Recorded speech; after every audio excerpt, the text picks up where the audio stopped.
जी के मत्स्य अवतार की कथा। क्यों और कैसे लिया भगवान विष्णु ने मत्स्य अवतार। राजा सत्यव्रत की कथा।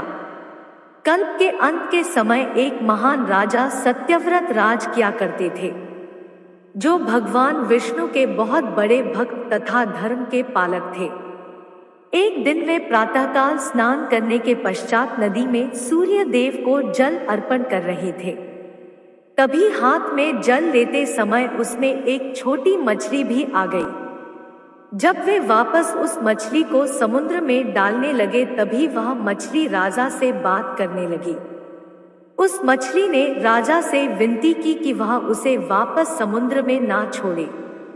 यदि वे उसे वापस समुद्र में छोड़ देंगे तो बड़ी मछलियां उसे खा जाएगी। उसने कहा कि उसने सुना है कि राजा सत्यव्रत बहुत उदारवादी है, इसलिए वह उसे अपने पास सुरक्षित रखे। यह सुनकर राजा सत्यव्रत अत्यधिक प्रसन्न हुए तथा उस मछली से कहा कि उनका राजभवन बहुत बड़ा है तथा वह छोटी सी मछली वहां आराम से रहेगी। इसके बाद राजा सत्यव्रत उस मछली को लेकर अपने राजभवन में आ गए तथा सैनिकों से उस मछली को एक सोने के पात्र में रखने का आदेश दिया। जैसे ही उन्होंने उस मछली को उस पात्र में डाला तो वह अपने आकार में बड़ी हो गई, जिससे वह पात्र उसके लिए छोटा पड़ गया। यह देखकर उस मछली ने राजा से उसे बड़े पात्र में रखने की याचना की। राजा सत्यव्रत ने भी बिना देरी किए मछली के लिए बड़ा पात्र मंगवाया तथा उसे उस पात्र में रखा। कुछ देर बाद वह पात्र भी मछली के लिए छोटा पड़ गया, क्योंकि अब वह पहले से भी ज्यादा विशाल हो चुकी थी। यह देखकर राजा सत्यव्रत आश्चर्यचकित तो हुए, लेकिन उन्होंने उसके लिए एक और बड़ा पात्र मंगवाया तथा उसे उसमें डलवा दिया। कुछ समय बाद जब वह पात्र भी छोटा पड़ गया तो उससे भी बड़ा पात्र मंगवाया गया। यह देखकर राजा विस्मित रह गए थे तथा उन्हें अपनी गलती का अनुभव हो गया था। उन्होंने मछली से कहा कि उन्होंने अहंकारवश उसे तुच्छ प्राणी की संज्ञा दी थी तथा अब उन्हें अनुभव हो चुका है कि यह महल भी उसके लिए छोटा है।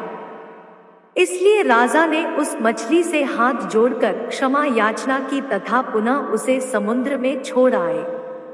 जैसे ही राजा सत्यव्रत ने उस मछली को पुनः समुद्र में छोड़ा तब उसने अपना आकार इतना ज्यादा विशाल कर लिया कि वह समुद्र से भी बड़ी हो गई। यह देखकर राजा सत्यव्रत को एहसास हो गया कि यह मछली कोई और नहीं बल्कि स्वयं भगवान विष्णु का ही रूप है, क्योंकि ऐसी दिव्य शक्ति केवल उन्हीं में ही हो सकती है। इसलिए उन्होंने उसके सामने हाथ जोड़कर अपने असली रूप में आने की प्रार्थना की। राजा सत्यव्रत के निश्चल मन तथा सत्य वचन को सुनकर भगवान विष्णु ने मत्स्य अवतार में उन्हें दर्शन दिए, जिसका ऊपरी भाग श्रीहरि तथा निचला भाग मत्स्य का था। उन्होंने सत्यव्रत से कहा कि अब प्रलय का समय निकट आ चुका है तथा अब से 7 दिन के पश्चात एक महाप्रलय आएगी, जिसमें संपूर्ण पृथ्वी डूब जाएगी तथा जीवन का अंत हो जाएगा। उन्होंने राजा सत्यव्रत से कहा कि उस समय श्रीहरि की कृपा से एक विशाल नौका उनके पास आएगी। उन्हें उस नौका में सप्तऋषि, सभी प्रकार के प्राणियों के सूक्ष्म रूप और सभी वनस्पतियों, पेड़ पौधों तथा अन्य वस्तुओं के बीज संग्रहित करके रखने होंगे। इसके पश्चात श्रीहरि पुनः मत्स्य रूप में उनके पास आएंगे, जिसके सिर के पास एक विशाल सींग होगा।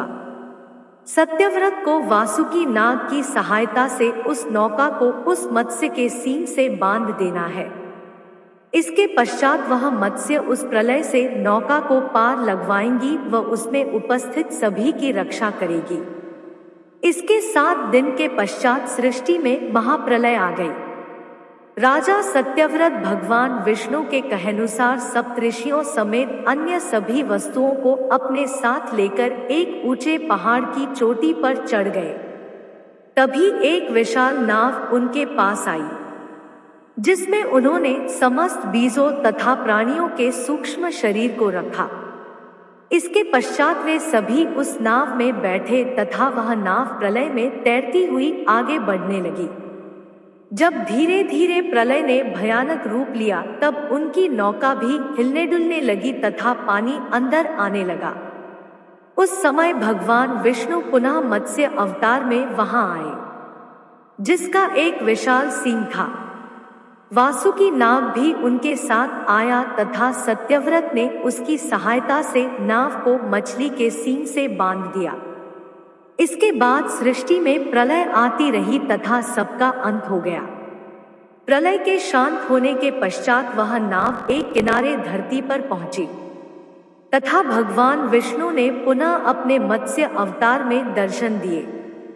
अब सृष्टि में केवल सत्यव्रत राजा, मनु, सप्तऋषि तथा अन्य वस्तुएं शेष थी जो वे अपने साथ लाए थे। अंत में भगवान विष्णु ने मनु को अपने मत्स्य अवतार लेने का उद्देश्य प्रकट किया।